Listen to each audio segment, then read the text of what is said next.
O marido decidiu dar uma festa para comemorar o divórcio, mas no meio da diversão, o entregador chegou com uma caixa enviada por sua ex-esposa.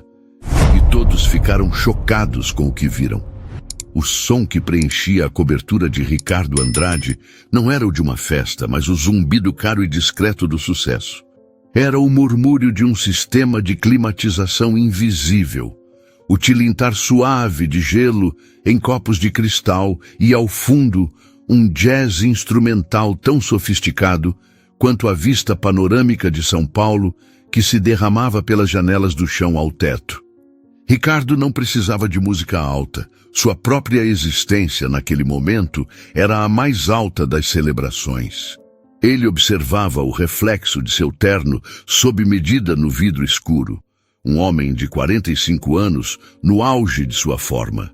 Um predador no topo de sua cadeia alimentar particular. O divórcio, assinado naquela manhã, não fora uma libertação ruidosa, mas a remoção silenciosa e eficiente de um último obstáculo em seu caminho. Marina Duarte, sua ex-esposa, era agora oficialmente uma relíquia de um passado que ele se esforçava para esquecer. Um passado de fraqueza, dor e dependência. Um passado que ele havia superado com a mesma determinação implacável que usara para construir seu império tecnológico. 5 anos antes, o mundo de Ricardo era o oposto daquele silêncio controlado. Era um pandemônio de sirenes, bips de monitores hospitalares e o eco de prognósticos sombrios. Um acidente na rodovia dos Bandeirantes havia estilhaçado mais do que seus ossos. Estilhaçara sua identidade. O empresário dinâmico deu lugar a um homem confinado a uma cama, encarando um teto branco e a possibilidade aterrorizante de uma vida em uma cadeira de rodas.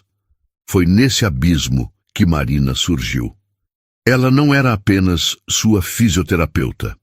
Nos meses que se seguiram, ela se tornou sua arquiteta.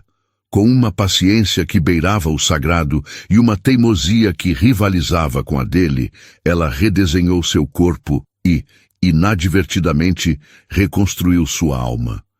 Ela não apenas aplicava técnicas, ela estudava suas dores, seus medos, as noites em que ele acordava gritando de pesadelos com o som de metal se contorcendo. Ela o empurrava até o limite da exaustão e quando ele chorava de frustração, era a mão dela que repousava em seu ombro, firme, presente, sem pena. O amor deles não nasceu de jantares à luz de velas, mas do cheiro de antisséptico, do suor do esforço e da vulnerabilidade crua de um homem aprendendo a confiar em outro ser humano para simplesmente se levantar. O casamento foi a consequência natural daquela reconstrução. Por 3 anos, eles viveram uma harmonia que, em retrospecto, parecia quase um sonho. Ricardo, impulsionado pela segunda chance que a vida lhe dera, tornou-se uma força imparável no mercado. Mas cada novo contrato milionário, cada andar a mais que ele subia em seu arranha-céu corporativo, o afastava um pouco mais do homem quebrado que Marina havia amado e curado. A gratidão, antes uma fonte de calor, começou a se sentir como uma dívida. E Marina, com sua simplicidade e seu trabalho em uma clínica de reabilitação, tornou-se o lembrete constante daquela dívida. Ele começou a se ressentir dela, não pelo que ela era, mas pelo que ela o lembrava que ele tinha sido. Bruna Oliveira foi o catalisador. 20 anos mais jovem, com uma ambição afiada como um estilete e olhos que refletiam a admiração que ele agora cobiçava, ela não via dívidas nem fraquezas. Ela via apenas o resultado final, o poder, o dinheiro, o sucesso. Ela foi contratada como sua secretária executiva, mas rapidamente se tornou sua confidente, a plateia para quem ele podia exibir sua nova identidade sem o julgamento silencioso do passado. A transição da admiração profissional para a intimidade foi sutil, quase imperceptível. Começou com almoços de negócios que se estendiam, com confidências sobre o fardo de seu casamento com uma mulher que não acompanhava seu ritmo.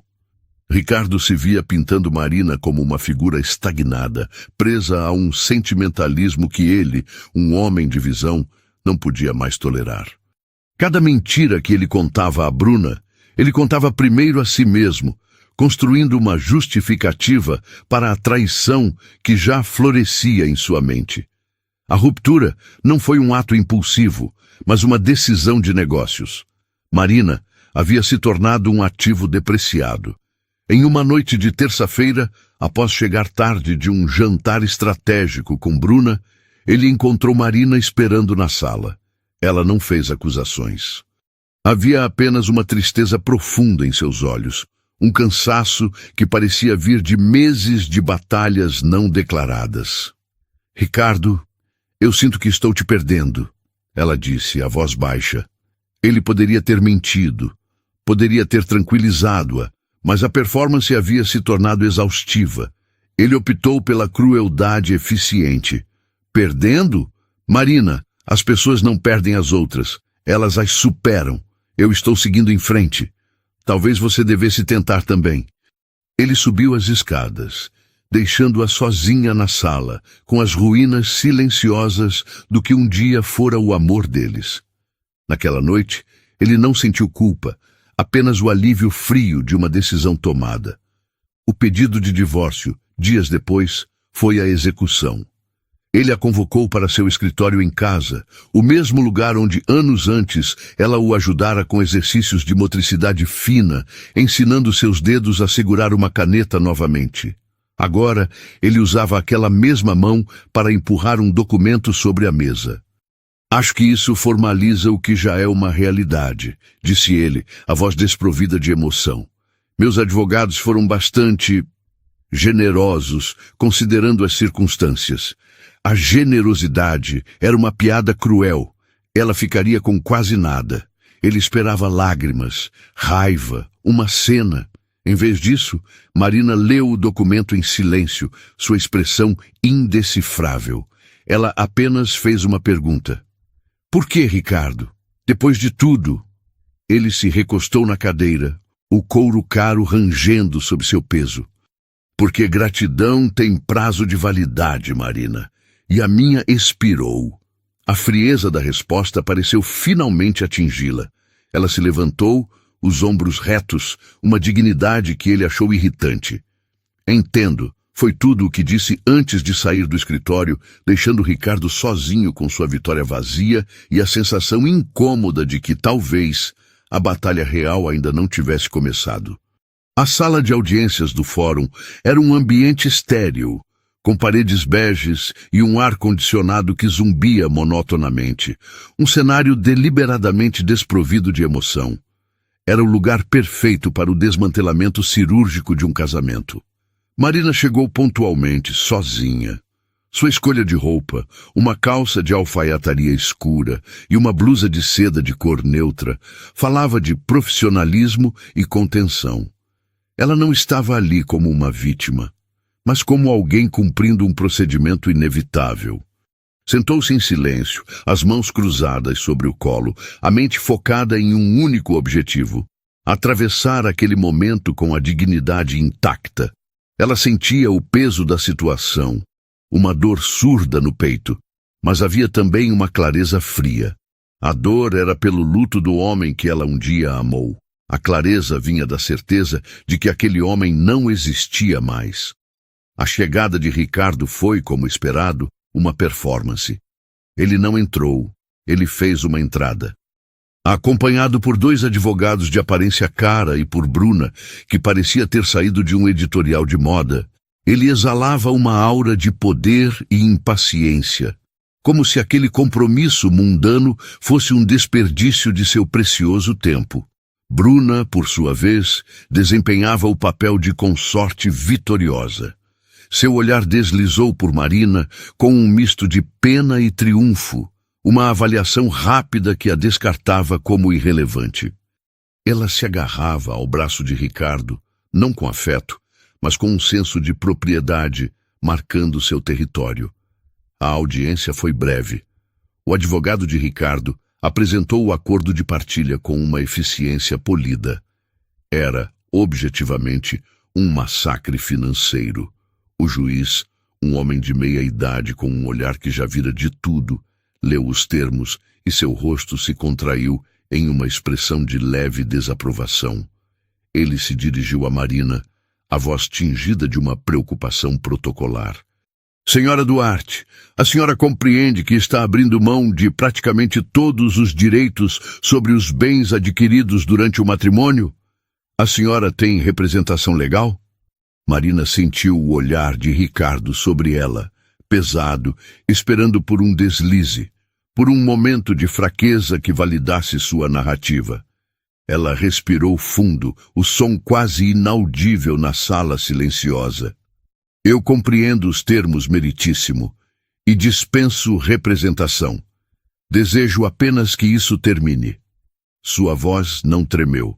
Era a voz de alguém que já havia perdido o que realmente importava e que não se importava mais com as migalhas.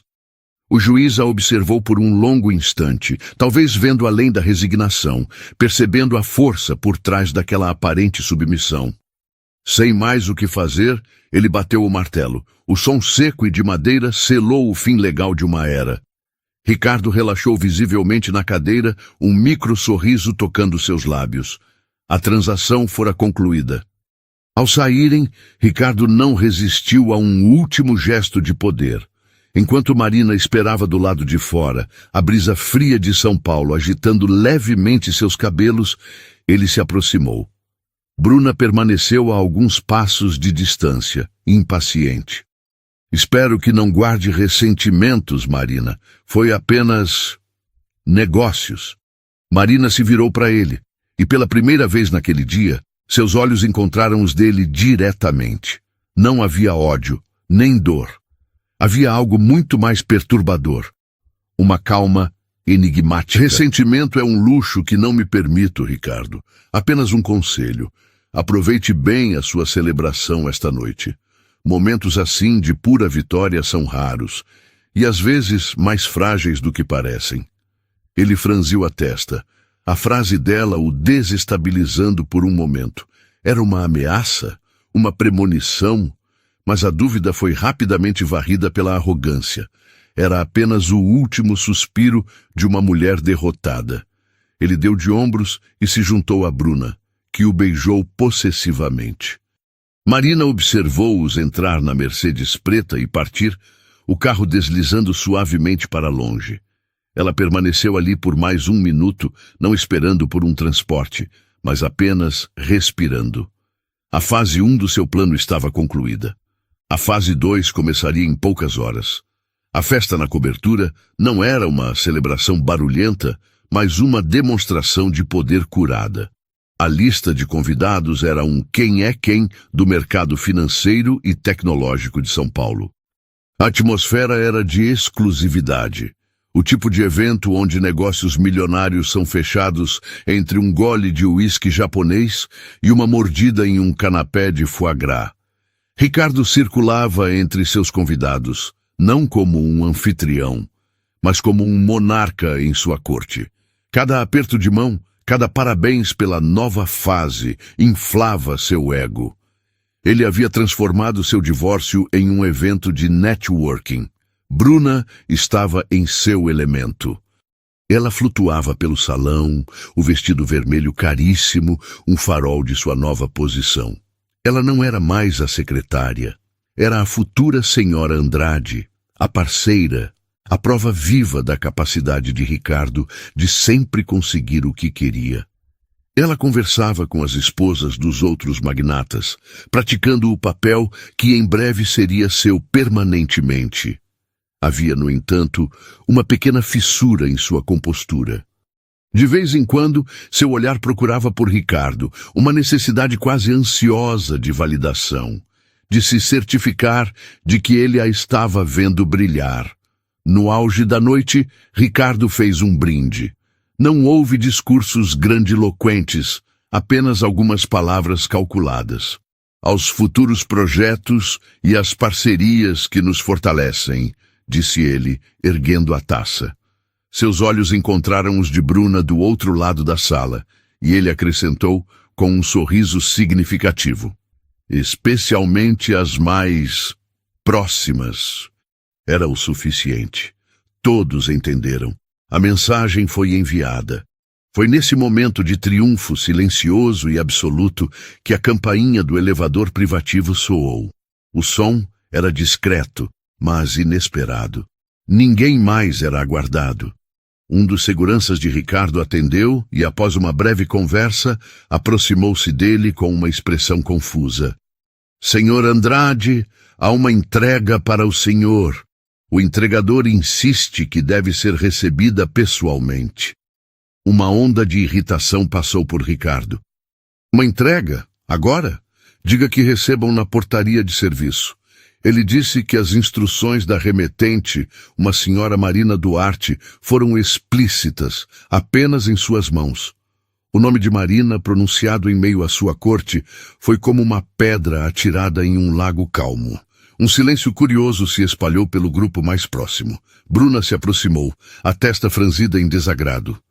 O que essa mulher quer agora? Não se cansa de passar vergonha? Intrigado e contra sua vontade, um pouco apreensivo pela lembrança de suas palavras enigmáticas mais cedo, Ricardo caminhou até o hall. O entregador segurava uma caixa de papelão simples, parda, sem identificação além de uma pequena etiqueta com seu nome. Não era grande nem pesada. Era anônima. Ele assinou o recibo, a curiosidade superando a irritação. O que poderia ser? Um último apelo sentimental? Uma devolução de algum presente antigo? Ele voltou para a sala principal, a caixa na mão. Seus convidados o observavam, o clima de negócios substituído por uma expectativa quase infantil por drama. Ricardo decidiu usar a situação a seu favor, transformá-la em entretenimento. Parece que recebi um último presente da minha ex-esposa, anunciou ele com um tom de zombaria. Vamos ver que tipo de relíquia do passado ela decidiu me enviar. Ele colocou a caixa sobre uma mesa de centro vazia. Com um canivete de prata que usava para cortar charutos, ele cortou a fita adesiva com um gesto preciso. Abriu as abas de papelão e olhou para dentro. E o mundo, o seu mundo cuidadosamente construído de poder e controle, simplesmente parou de girar. O tempo para Ricardo fragmentou-se. O zumbido das conversas, a melodia suave do jazz, o tilintar distante de um copo, tudo se desintegrou em um silêncio branco e absoluto que emanava do interior daquela caixa de papelão. Seus olhos, que momentos antes percorriam seu domínio com a satisfação de um conquistador, agora estavam cravados no conteúdo, incapazes de processar a totalidade do que viam. Era como olhar para o sol. A mente recuava, tentando se proteger da intensidade daquela revelação. O ar em seus pulmões parecia ter se solidificado, transformando cada tentativa de respirar em um esforço consciente e doloroso.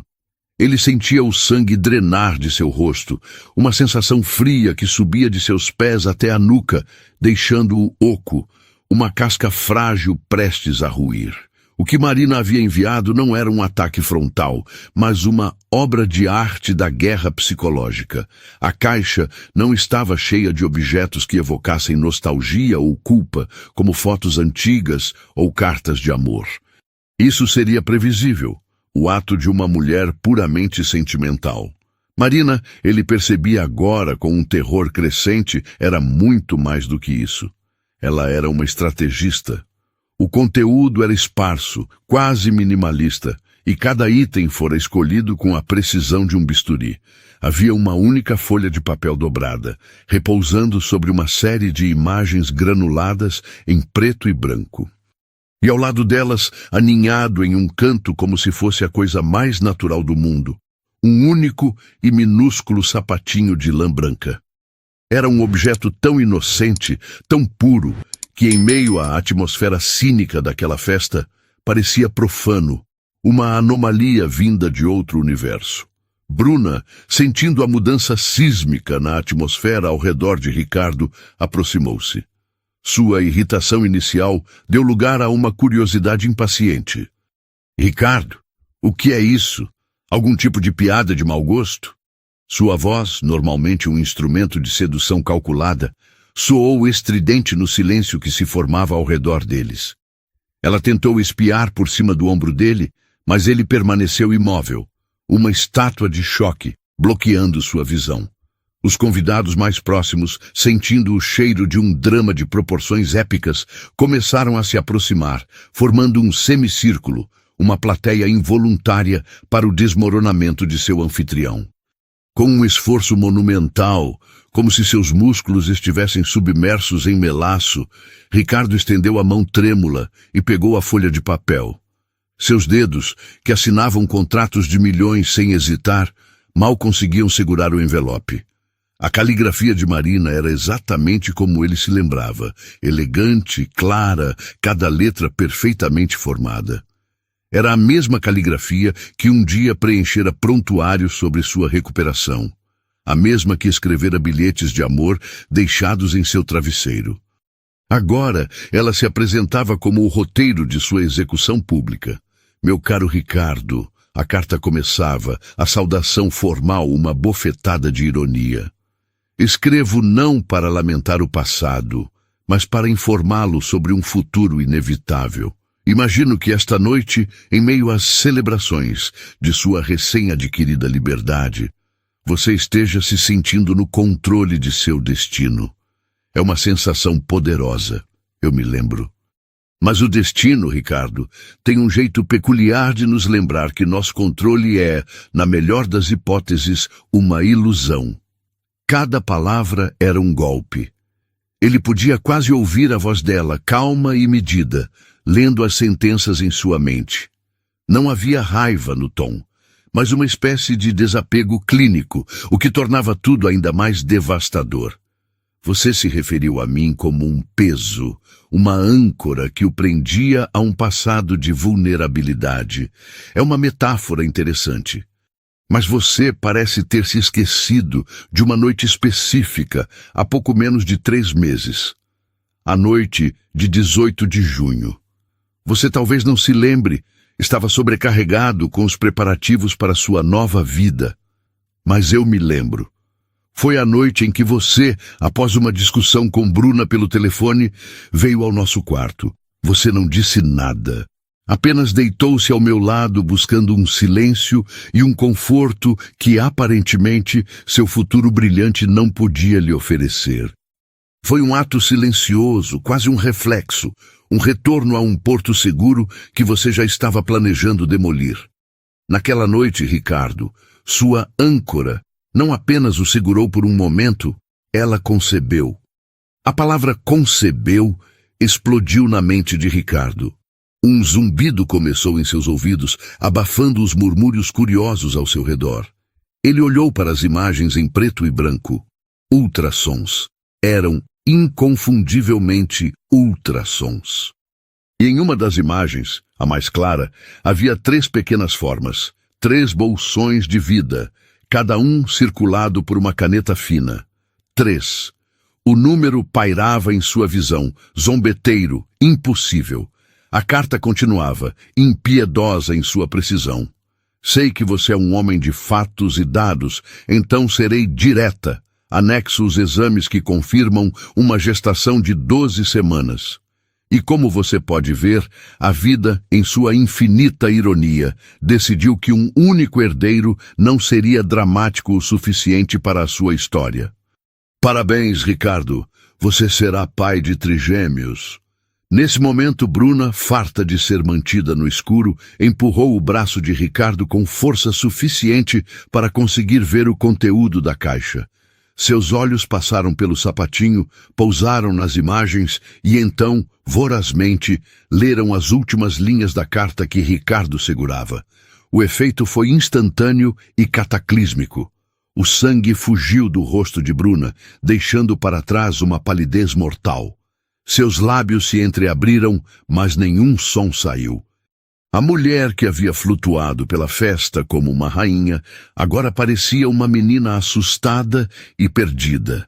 A taça de champanhe que ela segurava com tanta elegância simplesmente despencou de sua mão, estilhaçando-se no chão de mármore, com um barulho agudo que fez todos se encolherem. O som foi o ponto final da festa. O feitiço foi quebrado.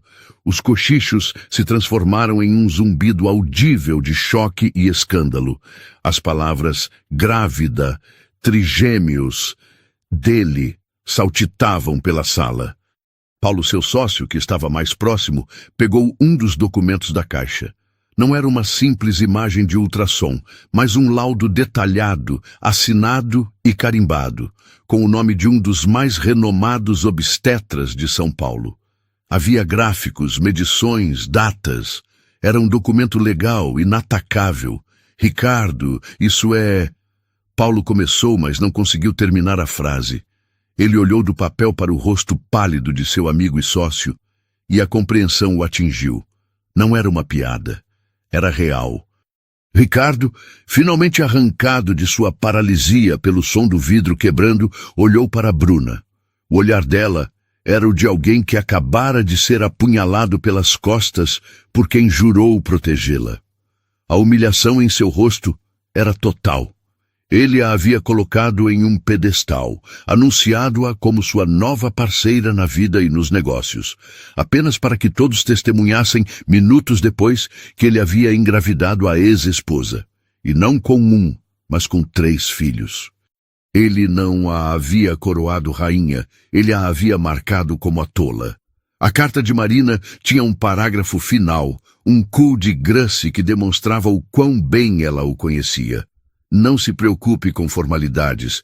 Meus advogados entrarão em contato com os seus para discutir os aspectos práticos desta nova joint venture. Afinal, como você mesmo disse hoje mais cedo, é tudo apenas negócios, não é? Desfrute do resto de sua celebração. Você tem muito o que comemorar. A festa se desintegrou. Não houve despedidas formais. Os convidados simplesmente evaporaram, fugindo da cena do desastre com a pressa de quem abandona um navio que afunda. O constrangimento era tão palpável que se podia sentir o gosto no ar. Em questão de minutos, a cobertura, que antes fervilhava com a elite de São Paulo, estava quase vazia. Um campo de batalha silencioso coberto de copos abandonados e canapés intocados. Ricardo ficou de pé no centro do naufrágio, a carta ainda em sua mão, um pedaço de papel que havia detonado sua vida. Ele olhava para o nada, a mente uma tela branca de pânico. Bruna, recuperando-se do choque inicial, foi tomada por uma fúria gelada. As lágrimas que brotaram em seus olhos não eram de tristeza, mas de raiva e vergonha. Você mentiu para mim. Ela sibilou, a voz baixa e cheia de veneno. Você dormiu com ela. Enquanto estava comigo, você voltou para ela. Bruna, eu posso explicar. Ele começou, a voz um fiapo. Explicar o quê? Que você é um mentiroso? Que me usou como um troféu para exibir na sua festa de divórcio enquanto sua ex-mulher carregava seus 3 filhos? Você me fez de idiota, Ricardo, na frente de todo mundo. Ela arrancou o pesado anel de diamantes de seu dedo, o mesmo que ele lhe dera naquela manhã, e o atirou não na caixa, mas no rosto dele. O metal frio atingiu sua bochecha, deixando uma marca vermelha. Fique com sua família perfeita. Ela cuspiu as palavras. Vocês se merecem. Ela se virou, os ombros rígidos de raiva, e marchou para fora de sua vida, deixando para trás um homem que, na noite em que celebrava sua liberdade suprema, havia se tornado prisioneiro de um futuro que ele não escolhera e que agora o definia completamente. A caixa de papelão pardo sobre a mesa não era um presente, era uma sentença, e ele havia acabado de começar a cumpri-la. O eco dos passos furiosos de Bruna se dissipou, deixando Ricardo em um silêncio que era mais acusador do que qualquer grito. O apartamento, antes um santuário de seu poder, agora parecia vasto e hostil. as sombras nos cantos se alongando como dedos apontados. Ele levou a mão à bochecha, onde o anel de Bruna o havia atingido. A dor física era insignificante, um ponto minúsculo de sensação em um oceano de choque e negação que ameaçava afogá-lo. Sua mente, um instrumento de lógica e estratégia que o havia servido tão bem nos negócios, agora se rebelava, recusando-se a aceitar a nova realidade. Era como um programa de computador que encontra um paradoxo e entra em um loop infinito de erro. Trigêmeos, Marina, pai. As palavras giravam em sua cabeça, desprovidas de significado, absurdas. Não, ele sussurrou para a sala vazia. A palavra soou fraca, patética. Ele tentou de novo, mais alto, tentando infundir nela a autoridade que sempre tivera. Não, é uma armação. A negação tornou-se seu único mecanismo de defesa, um escudo frágil contra uma verdade avassaladora. Ele começou a andar de um lado para o outro, a energia nervosa o impulsionando, o cérebro trabalhando freneticamente para construir uma narrativa alternativa. Uma que o colocasse de volta no controle. Ela forjou tudo, ele disse em voz alta, como se estivesse ensaiando um depoimento. Os exames, o laudo, o médico. Ela deve ter pago uma fortuna a esse doutor Arantes. É isso, é um golpe bem elaborado para me extorquir. A ideia, por mais implausível que fosse, ofereceu um vislumbre de esperança. Se fosse um golpe, ele poderia lutar. Ele poderia contratar os melhores investigadores, os advogados mais implacáveis. Ele poderia expô-la, destruí-la, transformá-la na vilã e a si mesmo na vítima de uma mulher vingativa e desequilibrada. A adrenalina começou a substituir o choque. Ele estava de volta ao seu território, a guerra. Paulo, seu sócio, que havia permanecido em um canto, observando o colapso com uma mistura de alarme e fascínio mórbido, finalmente se aproximou. Ele era um homem pragmático, cuja amizade com Ricardo era baseada mais em anos de negócios bem-sucedidos do que em afinidade emocional. Ricardo, acalme-se. Você não está pensando com clareza. Ah, clareza! Eu nunca pensei com tanta clareza, retrucou Ricardo, os olhos brilhando com uma intensidade febril. Ela planejou isso. É a vingança perfeita. Ela sabia que isso me destruiria publicamente. Paulo balançou a cabeça lentamente, pegando novamente o dossiê da caixa. Ele não era um especialista médico, mas era um mestre em avaliar riscos e detectar fraudes. Ele folheou os documentos com cuidado. Ricardo, olhe para isso, disse ele, a voz calma e firme, tentando ancorar seu amigo na realidade. Isso não é uma falsificação amadora. A assinatura do Dr. Arantes está com firma reconhecida em cartório. O laboratório que fez o exame de sangue é um dos mais conceituados do país. Há números de protocolo, carimbos, datas. Para forjar algo neste nível, seria necessário uma conspiração envolvendo dezenas de pessoas. E o Dr. Arantes? O homem é praticamente uma instituição. Arriscar sua carreira de 50 anos por um suborno não faz sentido. Cada palavra de Paulo era um martelo demolindo o frágil castelo de negação de Ricardo. Então não são meus. Ele tentou uma nova linha de defesa, ainda mais desesperada. Ela dormiu com outro. Ela está tentando empurrar os filhos de outro homem para mim. Paulo suspirou, a paciência se esgotando. Ricardo, a carta dela menciona a data, 18 de junho. Você estava com ela naquela noite? A memória o atingiu novamente, desta vez com uma clareza insuportável. A discussão com Bruna pelo telefone, a sensação de vazio, a caminhada silenciosa até o quarto que um dia fora deles, a presença calma de Marina na cama, o ato em si. Não fora apaixonado, nem mesmo afetuoso, fora quase um reflexo, um ato de busca por um centro de gravidade em um mundo que ele mesmo estava desestabilizando. Ele não respondeu, mas seu silêncio foi uma confissão. Ela não teria como saber que ficaria grávida. muito menos de trigêmeos, continuou Paulo, implacável em sua lógica.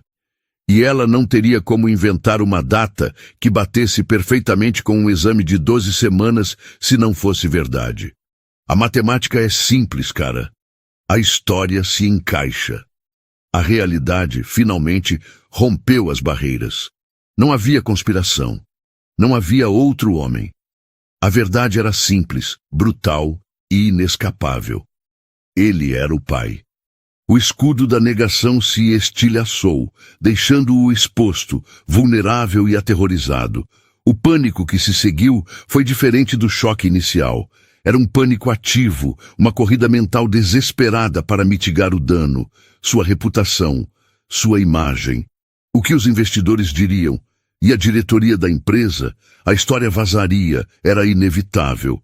Os tabloides teriam um banquete. Magnata da tecnologia engravida ex-esposa, com trigêmeos após divórcio conturbado. Ele podia ver as manchetes. Sua vida, antes um exemplo de sucesso e controle, se tornaria uma novela barata. Eu preciso abafar isso, ele disse, a voz agora baixa e conspiratória. Ele agarrou o braço de Paulo. Você precisa me ajudar. Precisamos controlar a narrativa. Podemos dizer que foi uma decisão mútua. Inseminação artificial. Sim, que havíamos planejado isso antes do divórcio e decidimos seguir em frente como amigos. Paulo o encarou como se ele tivesse perdido o juízo. Ricardo, você acabou de passar meses dizendo a todos que ela era um peso morto do qual você estava se livrando. Você a humilhou no acordo de divórcio. Ninguém vai acreditar nessa história de amigos. E a carta dela? A caixa? A cena que Bruna fez? Há 50 testemunhas que viram o seu choque. A história já tem uma versão e não é a sua. O desespero de Ricardo se transformou em raiva. Uma raiva direcionada a todos, menos a si mesmo. Então o que eu faço? Sento e assisto minha vida ser destruída por ela? Você contrata o melhor advogado de família que o dinheiro pode comprar. Não para lutar, mas para negociar. Você assume a paternidade publicamente antes que a história vaze de forma distorcida. Você emite uma nota, diz que, apesar das diferenças pessoais, ambos estão comprometidos com o bem-estar dos filhos. Você transforma a narrativa de escândalo para maturidade pós-divórcio. É sua única jogada, Ricardo. Você precisa sair na frente da história. Enquanto Paulo falava, a mente de Ricardo já corria em outra direção. Controle. Ele precisava de controle. Não apenas da narrativa, mas de Marina. Ele poderia tornar a vida dela um inferno legal. Poderia lutar pela guarda, usar sua fortuna para esgotá-la em processos judiciais. Poderia exigir testes de DNA para cada bebê, arrastando o processo, semeando dúvidas. A ideia de fazê-la sofrer, de fazê-la pagar pela humilhação que lhe causara, começou a se misturar com seu pânico. Se ele não podia vencer a guerra da opinião pública, talvez pudesse vencer a guerra de atrito. Ele passou o resto da noite sozinho, em sua cobertura em ruínas, alternando entre ondas de pânico paralisante e surtos de fúria maquiavélica. Ele ligou para seu advogado principal às 3 da manhã, acordando e despejando a história de forma incoerente e raivosa. Ele quebrou um vaso caro, atirando-o contra a parede em um acesso de frustração impotente. Ele bebeu o uísque diretamente da garrafa, mas o álcool não trouxe torpor. Apenas aguçou as bordas de seu desespero. Ele olhou novamente para a caixa, para o sapatinho de lã branca, um objeto tão pequeno, mas que continha o poder de demolir um império. Ele o pegou. A lã era macia em seus dedos. Por um instante fugaz, uma imagem se formou em sua mente. Um pequeno pé dentro daquele sapato. Um rosto. Um filho. A imagem era tão avassaladora, tão estranha à sua realidade, que ele a repeliu com violência, como se fosse um vírus. Ele não estava pronto para ser pai. Ele nunca quis ser pai. Paternidade era uma forma de fraqueza, de perda de controle, de se tornar secundário na própria vida. E agora ele seria pai de 3. A noite se arrastou, uma tortura de pensamentos circulares. A negação havia falhado. A raiva era inútil. O que restava era o medo. Um medo frio e profundo que ele não sentia desde os dias em que jazia em uma cama de hospital, incerto se voltaria a andar. Naquela época, Marina havia sido sua salvação. Agora, ela era a arquiteta de sua queda. E enquanto o primeiro sinal do amanhecer pintava o céu de São Paulo com tons de cinza e roxo, Ricardo Andrade percebeu uma verdade aterrorizante. Ele estava completamente, irremediavelmente, sozinho em um desastre que ele mesmo havia criado. A festa havia acabado, e a conta havia chegado, e era impagável. Os meses que se seguiram à fatídica festa foram um turbilhão de processos, manchetes e uma pressão pública implacável para Ricardo. A estratégia de controlar a narrativa havia falhado miseravelmente. A história dos trigêmeos, vazada por alguma fonte anônima, explodiu na mídia. Ele se tornou o vilão da história, o magnata insensível que abandonou a mulher que o salvou e agora tentava fugir de suas responsabilidades paternas. Sua imagem, antes impecável, estava em frangalhos. Investidores começaram a questionar sua estabilidade emocional e alguns contratos importantes foram congelados. A Andrade Tech, seu império, começou a sentir os tremores do terremoto pessoal de seu fundador. Marina, por outro lado, manteve-se em um silêncio digno que só amplificava a culpa de Ricardo. Ela não deu entrevistas, não fez declarações públicas. Sua única comunicação era através de seus advogados, que com uma frieza calculada protocolavam cada etapa do processo de reconhecimento de paternidade e pensão alimentícia. Ela se recusou a aceitar qualquer acordo extrajudicial que implicasse em sigilo ou em abrir mão de seus direitos. Queria que tudo fosse feito à luz do dia, através dos canais legais, sem brechas para manipulação ou negação. Sua determinação era inabalável, e Ricardo, em sua fúria, percebia que estava lidando com uma força que ele havia subestimado perigosamente. A batalha judicial pela pensão alimentícia foi brutal. Ricardo, aconselhado por seus advogados, tentou de tudo para minimizar o valor. Apresentou declarações de renda complexas, alegou despesas exorbitantes e tentou argumentar que Marina, como fisioterapeuta, tinha capacidade de prover para os filhos. Seus advogados pintaram um quadro de um homem de negócios sobrecarregado, sendo extorquido por uma ex-esposa vingativa.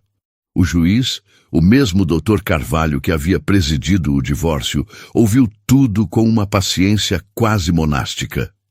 Ele permitiu que os advogados de Ricardo apresentassem todos os seus argumentos, todas as suas manobras contábeis. Mas quando chegou a vez da defesa de Marina, a estratégia foi simples e devastadora. Eles não se concentraram em números complexos, mas na realidade da vida de Ricardo.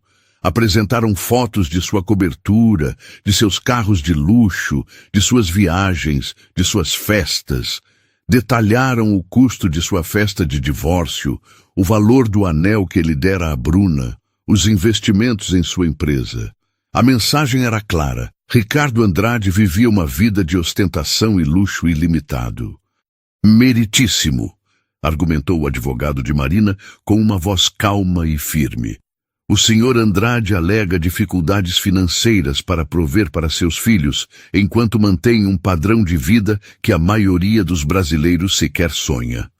Ele construiu um império sobre a premissa de que é um homem de sucesso, um visionário. Agora, quando se trata de suas responsabilidades mais básicas, ele tenta se esconder atrás de números. A questão não é se a senhora Duarte pode prover para seus filhos, mas se o senhor Andrade, com sua fortuna inegável, pode prover para eles com o mesmo padrão de vida que ele desfruta. O juiz, em sua sentença, foi implacável. Ele não apenas desconsiderou as alegações de Ricardo, mas fez questão de ressaltar a discrepância entre a imagem pública do empresário e sua tentativa de se esquivar de suas obrigações. Este tribunal não pode ignorar a realidade. O Sr. Ricardo Andrade é um homem de recursos financeiros substanciais. Seus filhos, independentemente das circunstâncias de sua concepção, têm o direito de desfrutar de um padrão de vida compatível com o de seu pai. A pensão alimentícia será fixada em um valor que reflita não apenas as necessidades dos trigêmeos, mas também a capacidade econômica do réu, garantindo-lhes o acesso à melhor educação, saúde e bem-estar. A quantia determinada foi astronômica, um golpe financeiro que, embora não o levasse à falência, o forçaria a repensar seriamente seus gastos e investimentos. Ricardo saiu do tribunal com o rosto pálido, a derrota estampada em cada traço. Ele havia perdido. E a perda não era apenas financeira. Era uma perda de controle, uma humilhação pública que corroía sua imagem de invencibilidade. Enquanto Ricardo se afogava em sua própria miséria, Bruna observava tudo de longe. Após a humilhação da festa e a ruptura, ela havia tentado reconstruir sua vida. Mas a vida sem o brilho e o luxo de Ricardo era comum. Seus dias eram preenchidos com o trabalho árduo de uma secretária executiva comum. Sem os jantares caros, as viagens de primeira classe, os presentes extravagantes, ela via as notícias sobre a pensão milionária e uma semente de arrependimento começou a brotar. O orgulho, ela percebeu, era um luxo que ela não podia se dar. Ricardo, apesar de tudo, ainda era um homem rico, e com a pensão, seus filhos seriam ainda mais ricos. Ela começou a enviar mensagens discretas para Ricardo, inicialmente com desculpas esfarrapadas sobre querer saber como ele estava, ou se desculpar pela cena. Ricardo, isolado e ferido, foi surpreendentemente receptivo. A presença de Bruna, com sua beleza e sua aparente compreensão, era um bálsamo para seu ego. Ele se sentia um pária e ter alguém que o olhava com admiração, mesmo que forçada, era um alívio. Bruna, astuta, percebeu a brecha. Ela começou a se reintegrar na vida de Ricardo, não como amante, mas como amiga, confidente. Ela o ouvia reclamar de Marina, da pensão, da injustiça do mundo. Ela o elogiava, o lembrava de seu gênio e de como ele era injustiçado. Seu plano era claro: reconquistar seu lugar ao lado dele, não importava o custo. Os filhos de Marina seriam um inconveniente, sim, mas um inconveniente que ela poderia aprender a tolerar, especialmente se isso significasse o retorno à vida de luxo que ela tanto ansiava. A ilusão de Bruna, no entanto, começou a ruir quando os trigêmeos nasceram. 2 meninos, Lucas e Gabriel, e uma menina, Helena, todos saudáveis e, para o desespero de Ricardo, inegavelmente parecidos com ele. As visitas obrigatórias ao apartamento de Marina, um lugar que agora parecia um oásis de calma e calor, tornaram-se uma rotina. Bruna, em sua tentativa de se mostrar compreensiva, começou a acompanhá-lo. Ela tentava projetar a imagem de uma madrasta moderna e solidária, mas a realidade era muito diferente. Em uma dessas visitas, Bruna estava sentada no sofá, impecavelmente vestida, enquanto Ricardo tentava, desajeitadamente, segurar Lucas, que chorava incessantemente. Marina estava no quarto, amamentando Helena e Gabriel. Ricardo, visivelmente frustrado, balançava o bebê com pouca coordenação. "Eu não sei o que fazer com isso", ele exclamou, olhando para Bruna como se esperasse que ela resolvesse o problema. Bruna, com um suspiro de impaciência, revirou os olhos. "Ele deve estar com fome ou com a fralda suja. Dê ele para a babá." Ela mantinha uma distância segura do bebê, como se o choro fosse contagioso. "Não tem babá aqui agora, Bruna", respondeu Ricardo, a voz tensa. "E a fralda está limpa. Marina disse que ele está com cólica." Bruna fez uma careta de desgosto. "Cólica?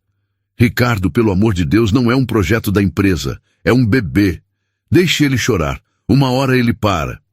A frieza e o desinteresse em sua voz eram chocantes.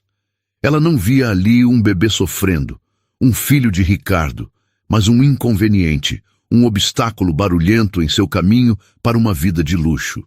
A imagem dela, perfeitamente maquiada, olhando com desprezo para o pequeno Lucas que chorava, foi um divisor de águas para Ricardo. Naquele instante, algo se quebrou dentro dele. Ele viu Bruna não como a parceira ideal, mas como uma estranha, uma mulher vazia que só se importava com a superfície. A solidão que sentia ao lado dela era infinitamente mais profunda do que a solidão de estar sozinho. Ele percebeu que o interesse dela não era por ele, nem pela família que poderiam formar, mas exclusivamente pelo que ele podia proporcionar. Ela não estava disposta a compartilhar o fardo, a alegria, a bagunça da vida real. Ela queria apenas o brilho, sem a substância. Ele olhou para o pequeno Lucas em seus braços, o choro diminuindo um pouco, talvez sentindo a mudança na energia de seu pai. Ricardo, pela primeira vez, não sentiu raiva ou frustração, mas uma pontada de responsabilidade, de conexão. Ele não sabia o que fazer, mas sabia que não podia simplesmente deixar ele chorar. Bruna, ele disse, a voz baixa, mas firme. Eu acho que você deveria ir. Ela o encarou chocada. Ir? Mas eu vim para te apoiar. Não, você veio para ver o que pode tirar disso. Ele respondeu, a verdade amarga em sua voz. Você não entende nada sobre o que está acontecendo aqui.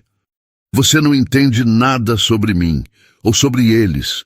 Ele gesticulou para o bebê em seus braços. Bruna, percebendo que seu jogo havia sido exposto, tentou argumentar.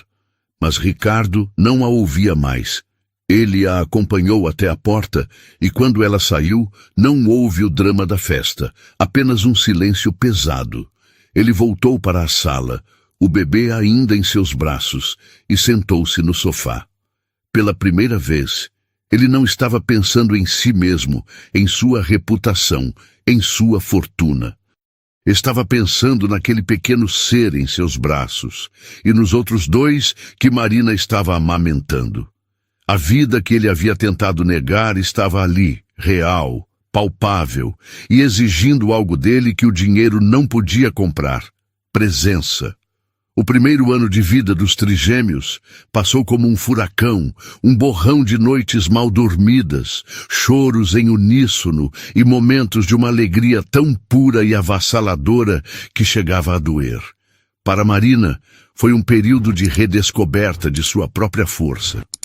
Ela, que um dia reconstruiu um homem, agora construía 3 vidas a partir do zero. A pensão de Ricardo garantia o conforto material.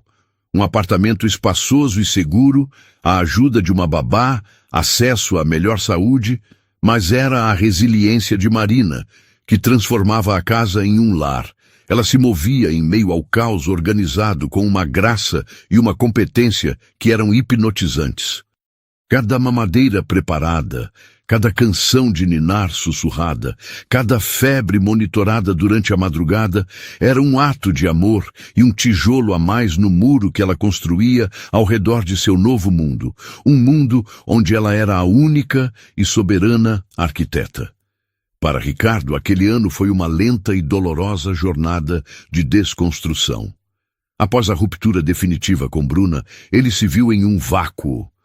O império da Andrade Tech, abalado pelo escândalo, exigia sua atenção, mas seu trabalho, antes o centro de sua identidade, agora parecia oco.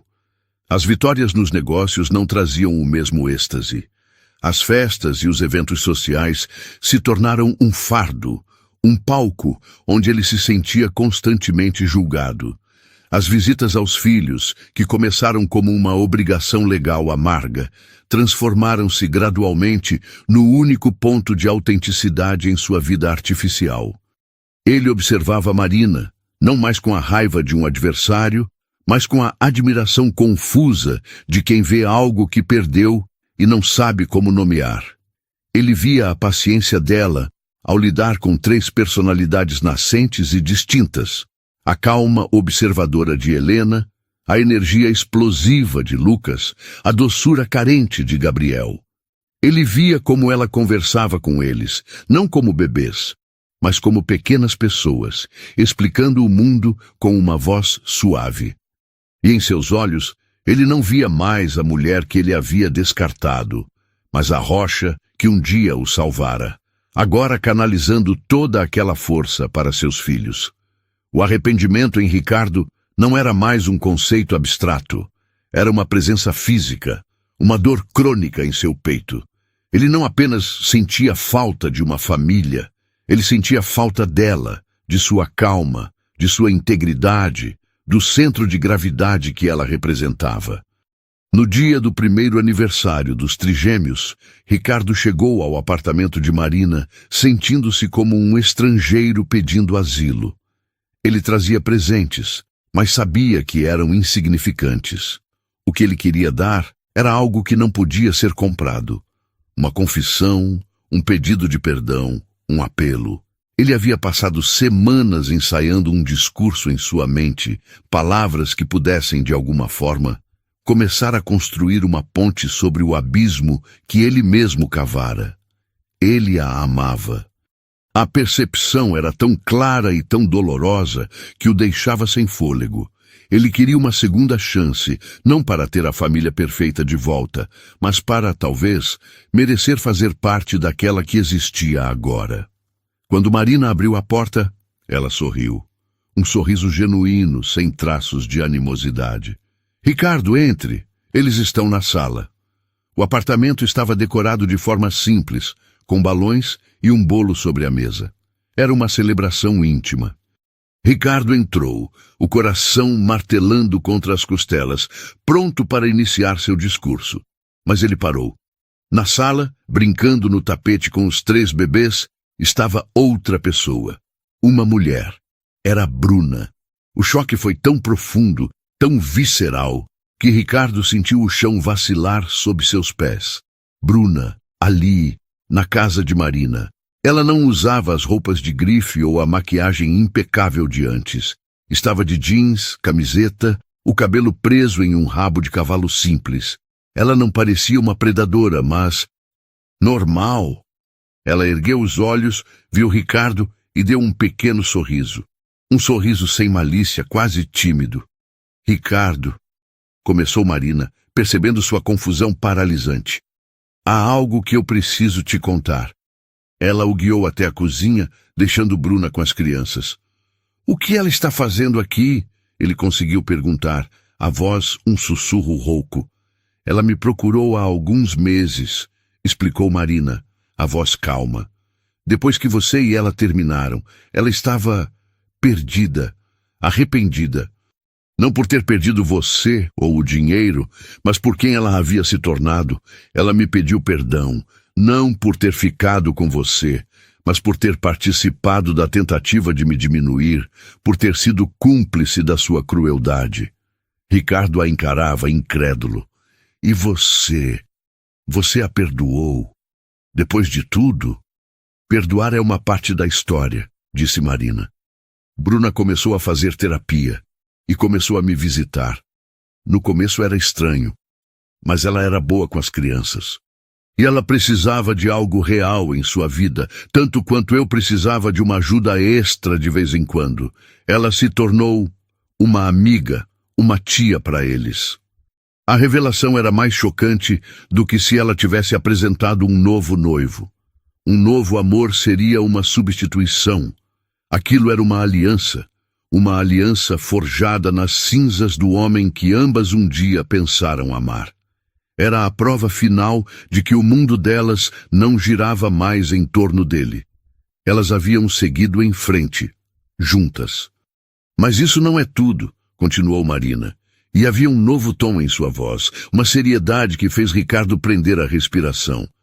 A pensão que você paga, eu não usei tudo.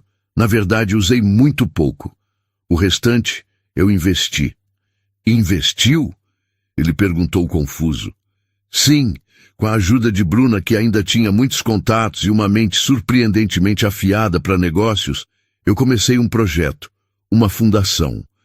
Uma clínica de reabilitação neurológica de ponta para famílias de baixa renda, usando as técnicas mais avançadas, as mesmas que usei com você.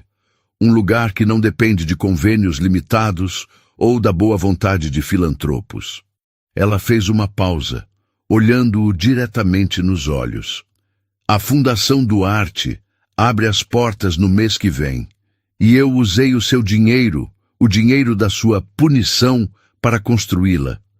Cada tijolo, cada equipamento de ponta foi pago por você.